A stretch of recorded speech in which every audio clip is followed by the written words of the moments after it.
guys, so our video for today is you're a reporter for a newspaper in a small Midwestern city.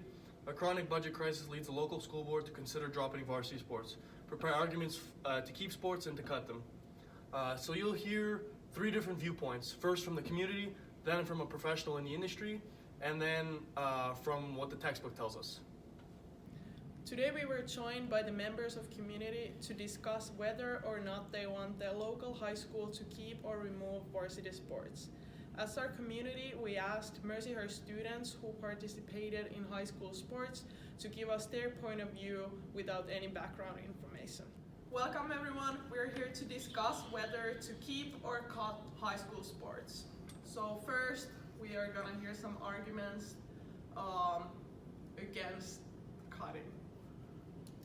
So the first reason that we have are funding reasons. So most of the funding in high schools now go toward varsity sports, which they can be put toward better school facilities, more professional and better teachers, and more advanced books and more. Even though kids don't use books, sports teaches them time management skills because they're running around and everything and they have to be super organized. So if we were to cut sports, then time management skills would go down.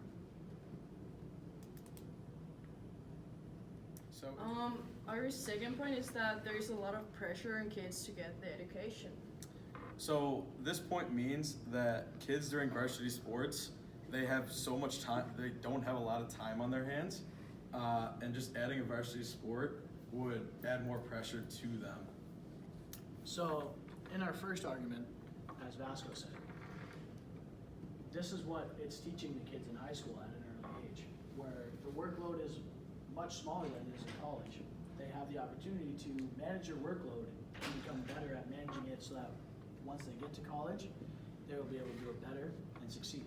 So you're telling me that the workload is smaller in college, so why wouldn't they prepare for college right now? Why would they add more work to their workload in high school when their workload is smaller in college? That's what they're doing. Since they have a smaller workload and they have a sport to play as well, then with that smaller workload, they have to manage their time by getting their work done. But in college, when they get there, they're gonna have more work with less amount of time. So you just said that there's less coursework in college. So now you have a kid playing sports in high school and the heavier workload. So you got high school, heavier workload sport, college, less workload sport. So why wouldn't you just teach them to have the less workload? I don't believe that's what I said, Zach. Go to the tape.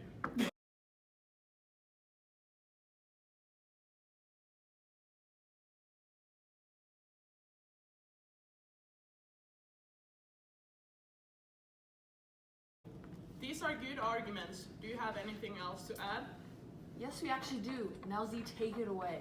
Okay, so we, as a community, has discussed that sports keep kids off the street. So having varsity sports allows them to go to practice and to games and to different sporting opportunities that allow them to stay out of trouble and. It keeps them busy, it boosts their confidence, it keeps them socially interactive, and actually it makes friends. I know I play sports, I'm part of the community here, and some of my best friends are from playing sports. So. And I would have to jump on her as well. I don't play like an as competitive sport as them, but a lot of my friends on campus are people that play sports, whether it's hockey or not hockey, football, friends with some of those guys, baseball, whatever it is.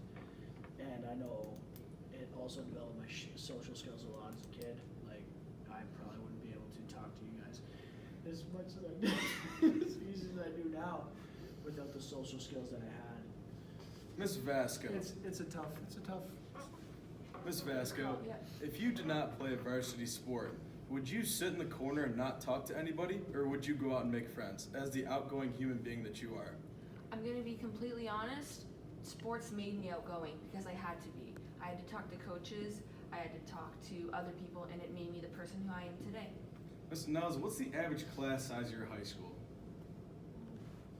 Probably 25 students. 25 students. So, Miss Vasco, you're telling me that with 25 students, you would not make friends with those 25 students if you didn't play a varsity sport? Like a couple of them, but I would have way more friends if I played a varsity sport. But those students don't play varsity sports. So But- how would you make friends with them? The difference is that they're playing for a team that isn't strictly with their high school. High school is an extended part of whatever team you're playing for.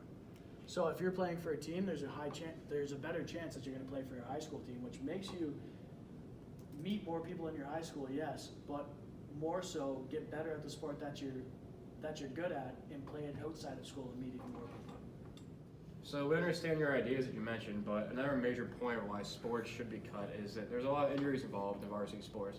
So Mr. Civilotti, you can relate to this. How many times have you injured your shoulder in the last 3 years? So I never injured my shoulder once playing high school hockey. I did hurt it twice in juniors and separated my shoulder once in college. But I would not give up my high school hockey career for what I did and what it helped me do further down the line for the injuries that I had. Injuries can happen day to day. You can be walking down the street and get hit by a car, step on a curb, twist your ankle. Whereas in hockey, yeah, it's escalated, but more so you are taught other things throughout the game that aren't injury related. Yeah, so basically, sorry to interrupt you, but the benefits outweigh the downfalls, is what I think. Thank you. So we want to take the risk of putting our children through escalated situations of being injured. Mr. Civilotti, you said that. Well, hold on. Did your parents put you through an escalated situation? I chose to play high school sports. Did you have a lot of fun playing high school sports? I did. Did you meet a lot of people? I did. I also got injured though as well, so You did, but did it escalate your social work? Like the way you could talk to people? potentially. Yeah, did it escalate you being able to play in college? Potentially. It also escalated my thumb dangling my skin, but Yeah, But- Mr. Civilotti, you but say would- you have injuries every day. So take out the injury equation. Why wouldn't parents want their kids not to play varsity sports? Would you want your kid to walk on the sidewalk every day? Well, yeah, Okay. So but that's something that you're gonna do every day. Take out the varsity sport equation. No injuries. it's not true. You could send your kid off to school and say, hey, you're gonna take the bus, and then one day he thinks the bus is coming, steps out in front of him, gets hit by it. Mr. Civilotti, is that a varsity sport? It's not. It's a daily activity. So up next, we'll be hearing from our very own Mr. Brad Davis, Mercier's athletic director. We went and asked him why he would cut varsity sports from a local high school. You know, a few arguments can be made as why high school sports should be cut at that level. Number one is certainly related to participation. If there aren't enough students interested in participating in those sports, it's hard to keep those sports moving as you go forward. That's become really prevalent nowadays, especially in a sport like football. If you don't have the numbers, it's hard to manage it. Second is the expense. High school sports are expensive, especially with travel and equipment. And if the enrollment of the school continues to drop or is declining, the school has less money to allocate resources to athletics, to the arts, to different areas within a school. And that might be an argument of why you can't afford to have the sport anymore. There's also more of a priority around safety in athletics as you go forward. So if you can't get the right equipment, that's first class and very safe, and those are more expensive than it used to be, you can't have your students going out there in conditions that aren't very safe at the same time. And then finally, it's about health and wellness. If there's a sport out there, or many sports that are taken away from the students' time to focus on their studies, to prepare for college, to prepare for just social life and interactions elsewhere, you've got to think about the students' mentality and where their mental health is, and making sure that they're in a good place to graduate from high school and to go on and get a degree. And if athletics are preventing that from happening, that's another reason you can make an argument for cutting a program.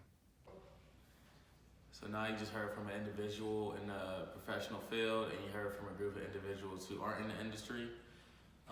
Now we're going to take it back to the test book and give you our own perspectives on the matter of the subject. So here in the book, they have claims for and against interscholastic sports. The first two, or the first one is they involve in-school activities and increased interest in academic activities. I say this is a pretty good claim because it gives the students a reason to actually be in school, go to school, keep their attendance up, and make sure they're not doing anything they're supposed to. And the second one is it builds self-esteem, responsibility, achievement, orientation, and teamwork skills required for athletics. And that's key in the real life, in the real world, or in sports itself. It helps people and the athletes become better people, and it can prepare them for life down the long road. The third one is they foster fitness and stimulate interest in physical activities among students. Just getting kids active, getting obesity down, and just getting them to better their own lives every day. The fourth one is they generate spirit and unity and maintain the school as a viable organization.